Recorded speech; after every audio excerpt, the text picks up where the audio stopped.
1965, Carol Schaefer was 19, a freshman in college, in love.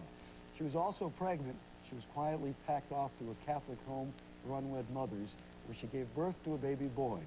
Now, the nuns there required her to do penance for her mortal sin, to give up her baby for adoption. Carol did eventually go on with her life, but she could never forget the son she gave birth to. For years, Carol searched for her son and writes about it in her book, The Other Mother, A Woman's Love for Her Child. Please welcome Carol Schaefer. Hello,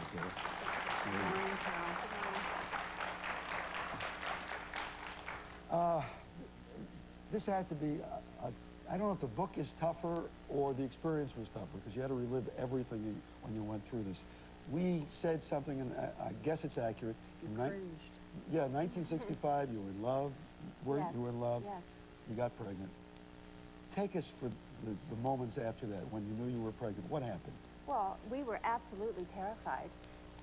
This was 1965 in the South, and there were no choices for women then. The only choice, if you wanted to have an abortion, would be go to the Bahamas. And we didn't want that. It was very unreal for us. I didn't feel pregnant. I didn't look pregnant. We were making decisions very naively. But we were terrified. We were advised by the people that we trusted that it would be the best thing to go to a home and give the baby up for adoption so that we could finish college and have children at the right time for us. So marriage was never, in your mind, something you could do at that point? I was shocked we weren't getting married. I always anticipated that we would. And that was his decision, that he didn't? It was, but it was on advice that, you know, we felt was given by people that should know. How did you feel at that time about giving up your baby? Was there a problem for you then? Oh, yes. But when you have to deal with something, you usually go numb, or I went numb. I just...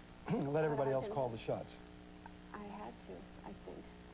But I fought it all the way. I kept looking for a way to keep him. It just didn't seem possible. And then after he was born, what had happened in the home was that we were told if we would be selfish to keep our babies, that if we loved them, we would give them to these perfect families that were much better able to take care of them. Did you ever really believe that, though? Were you able to brainwash yourself enough to think, yeah, this really is... I didn't brainwash myself. Yeah. But I did have an image of this family. But even when Jack was born, his father came to the hospital, and I took him to the nursery window to see him, and they closed the drapes on us. They wouldn't let us see him. They wouldn't bring him to the window because already before I even signed a paper, he was adopted. And you were, in their minds. we said in the introduction, this was for you to do penance. That was part of it? Well, that was what it seemed like. Yeah. I mean, were you told that this was penance, to give up? I don't remember specifically being told that, but it did seem to suit the situation. I was brought up Catholic. It was a mortal sin to have sex before marriage. And anybody who's ever had a child can understand what you went through in later years, wanting to know about this son, agonizing over it. We should make a point that you have two other sons. You had two other sons since you had Jack, or Philip, but Jack. But it's also a very controversial thing right now. Natural mothers, birth mothers, trying to find children that they gave up for adoption. What obstacles? Well, we were advised that we would forget. That was one of the things that we were told. And that the pain would go away. Maybe we wouldn't forget our child, but we would be so solaced by the fact that we did the right thing. That, and then when I always knew I would search. I knew at 18, I don't know why I chose that time. And it wasn't until I got into support groups that I found my story was so similar to so many other people's stories. It was just uncanny.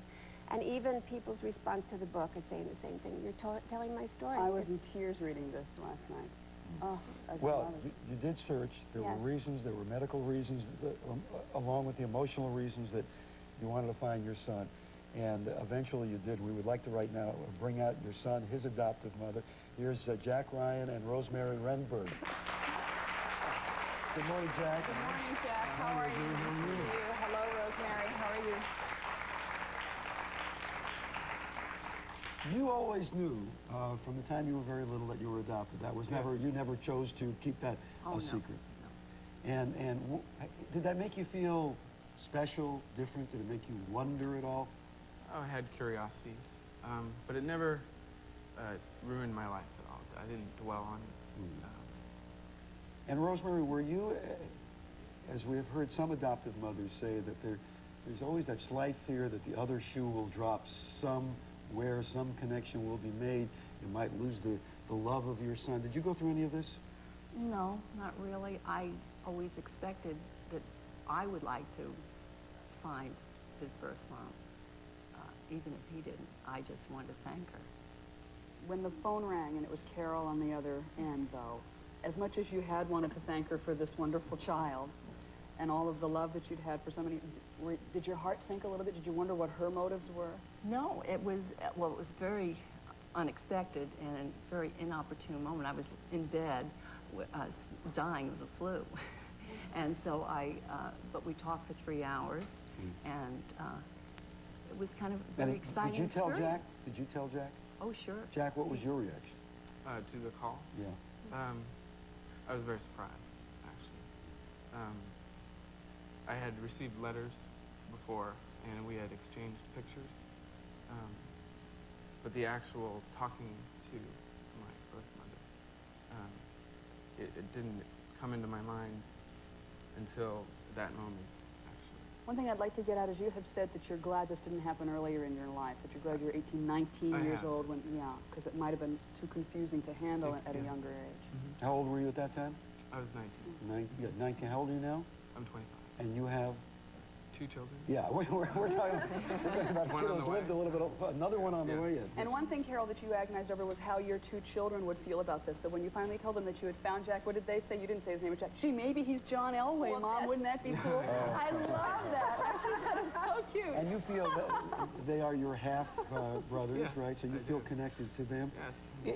In all, you're very glad this happened, or? Oh, yeah, it's really expanded my life. I mean, it's like having an extended family. Even more love. Well, look at the three of you. You can tell you're all getting along very well. Rosemary and Jack and Carol. The book is called? The Other Mother. It's such an emotional book. It's so moving for anybody who's ever had a baby or been through this situation. Thank Get you it. all very much.